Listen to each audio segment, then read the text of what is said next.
ایک اور بین الاقوامی اہم خبر 2015 چارلی ہیبڈو دفتر پر حملہ اور اس کے بعد سلسلے وار دہشت گردانہ حملوں کے معاملے میں پیرس کی عدالت نے 14 ملزمین کو قصوروار پایا ہے۔ عدالت نے کلیدی ملزم علی رضا اور حیات بومدین کو 30 برس کی سزا سنائی ہے۔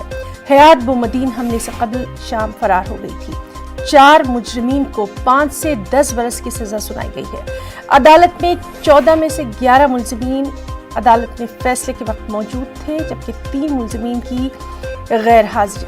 11 میں سے 6 کے خلاف دہشت گردی کے الزامات کو ہٹا دیا گیا تھا۔ استغاثہ نے ملزمین کے لیے 5 برس سے عمر قید کے درمیان سزاؤں کا مطالبہ کیا تھا۔ ان حملوں میں 17 افراد مارے گئے تھے۔ جنوری 2015 میں ان حملہ آوروں نے پیرس کے جنوبی حصے میں ایک سپر مارکیٹ سمیت چارلی ہیبڈو میگزین کے دفتر پر حملہ کیا تھا۔